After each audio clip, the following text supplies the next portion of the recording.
एक शख्स जो प्राइम टाइम का ग्लैडिएटर बना हुआ था, एक शख्स जो टीवी डिबेट्स में अकेला 5 लोगों को लपेट लेता था, बीजेपी के मुश्किल से मुश्किल मुद्दे को डिफेंड करने का औहदा रखता था, लेकिन अचानक उसने अपना रेजिग्नेशन ट्वीट किया और सब कुछ छोड़कर चला गया।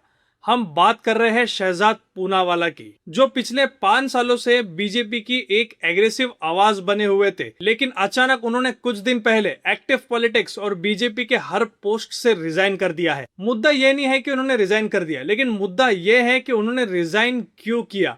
ये कहानी है इंडियन पॉलिटिक्स की कड़वी सच्चाई की, जो टीवी स्टूडियोज में आपको कोई नहीं बताता। The brutal truth of being an honest politician in India. अगर आपको मेन स्ट्रीम न्यूज के सुपरफिशियल शोर से हटकर रॉ और डीप एनालिसिस वाले वीडियोस देखना पसंद है, तो चैनल को तुरंत सब्सक्राइब करें और बेल आइकन दबा दें। Let's build a community that values analysis over fake propaganda. सबसे पहले एक बेसिक फैक्ट जानते हैं जो 99% ऑडियंस को पता ही नहीं होगा। जब भी आप नेशनल स्पोक्स पर्सन को टीवी पर देखते हो तो आपको लगता होगा कि इनके पास तो पावर है, पैसा है, प्रोटोकॉल है, गाड़ी बंगला सब कुछ होगा।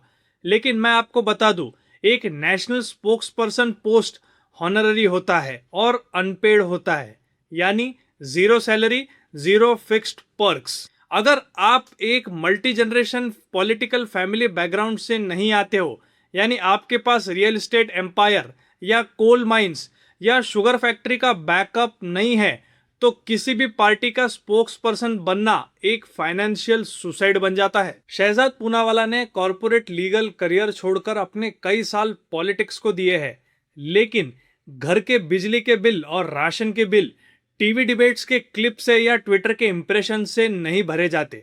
उन्होंने ये ओपनली एडमिट किया है कई इंटरव्यूज में कि उन्हें 2024 से ये रियलाइज हो रहा था कि बिना फिक्स्ड इनकम या इलेक्टेड ऑफिस के उन जैसे यंग प्रोफेशनल को पॉलिटिक्स में सस्टेन करना इम्पॉसिबल होता जा रहा है। लेकिन रुकिए, क्या यह 100% सिर्फ पैसों का मामला है?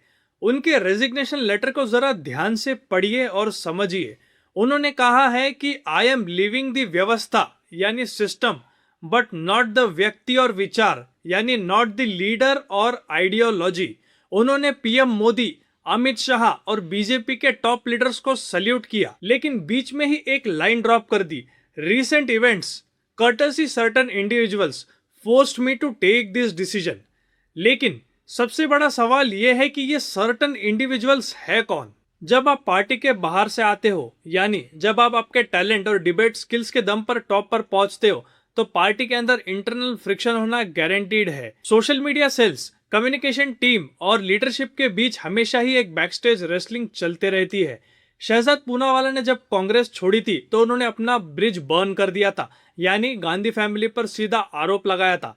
लेकिन बीजेपी छोड़ते वक्त उन्होंने बीजेपी के टॉप लीडरशिप का आशीर्वाद लिया और रिजाइन किया। It was a pure corporate style resignation. Resign करने के 24 घंटे पहले शहजाद पूनावाला ने क्या किया? उन्होंने अपना डिजिटल प्लेटफॉर्म लॉन्च किया, नाम रखा द मैनिफेस्टो। और उनका पहला ही वीडियो किस बारे में था? एक पर्सनल इनकम टैक्स।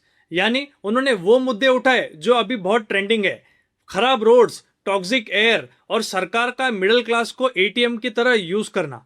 आप समझ रहे हो, जो शख्स कल तक गवर्नमेंट के पॉलिसीज को डिफेंड कर रहा था, आज वो इंडिया के सबसे फ्रस्ट्रेटेड क्लास का स्पोक्स पर्सन बन गया, यानी द सैलरीड मिडिल क्लास। ये आज के मॉडर्न डिजिटल इकोसिस्टम का सबसे बड़ा पावर शिफ्ट है।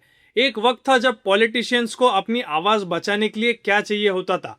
पार्टी से टिकट।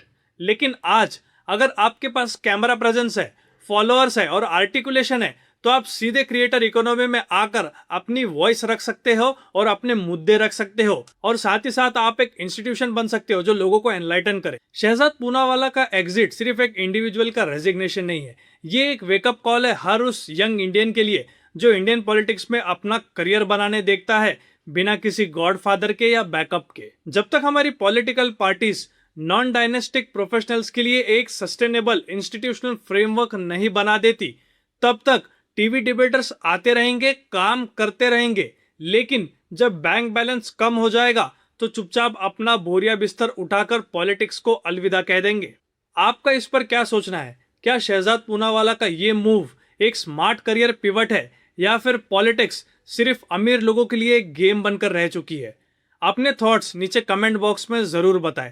ऐसे ही डीप डाइव एनालिसिस देखने के लिए चैनल को तुरंत सब्सक्राइब करें और इस वीडियो को अपने व्हाट्सएप ग्रुप पे शेयर करके लाइक करें। मिलते हैं आपसे अगले अपडेट में, तब तक के लिए जय हिंद, जय भारत।